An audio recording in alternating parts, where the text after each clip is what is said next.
മക്കളെ, കുഞ്ഞാവാസ് ആട്ടിലേഹ്യം ഒരു കെമിക്കലും ഇല്ലാതെ വീട്ടിൽ അതിൻ്റേതായ രീതിയിൽ എല്ലാ സാധനങ്ങളും കഴുകി ഉണക്കി മുളപ്പിച്ചാൽ മുളപ്പിച്ച്, അതേപോലെ തന്നെ ഉള്ളി ഉലുവയും തെങ്ങിൻ്റെ പൂക്കലയും ആടിൻ്റെ എല്ലാ ഊരിയും വാരിയലും നട്ടലും എല്ലാതും ചേർത്തിട്ടാണ് നമ്മൾ ഈ ആട്ടിലേക്ക് ഉണ്ടാക്കിയേക്കുന്നത് കേട്ടോ.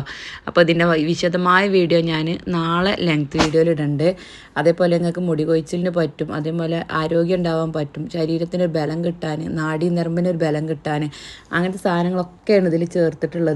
തുളസിൻ്റെ നീര്, കഞ്ഞിക്കൂർക്കളുടെ നീര്, അതേമാതിരി ചതുപ്പ, അമുക്കുരം, അങ്ങനെ എല്ലാം കണ്ട് നാടൻ മരുന്നുകളും മരുന്നുകളും, അതേപോലെ നമ്മളെ വീട്ടിൽ കിട്ടുന്ന തൊടുകൂടി കിട്ടുന്ന മരുന്നുകളും, കഷായം, ഒരാഴ്ചത്തെ പണിയാണ് കേട്ടോ ഒരു ലേഹ്യം വരകാൻ. അതിനെ കഴുകാല് കഴുകി ഉണക്കി, അതേമാതിരി കഷായങ്ങൾ വെക്കാല് വെച്ച്, ആടിൻ്റെ എല്ല് സൂപ്പാക്കി, ഉള്ളി ഒരു റെഡിയാക്കി, അതേപോലെ തന്നെ എല്ലാതും അരച്ചിട്ടും ഇടിച്ചിട്ടും പൊടിച്ചിട്ടുമാണ് നമ്മൾ ഈ ആട്ടിലേക്കം വരകിക്കണം കേട്ടോ. അപ്പോൾ നിങ്ങൾക്ക് ആർക്കെങ്കിലും വേണമെന്നെങ്കിൽ ഓർഡർ ആക്കിക്കോളി.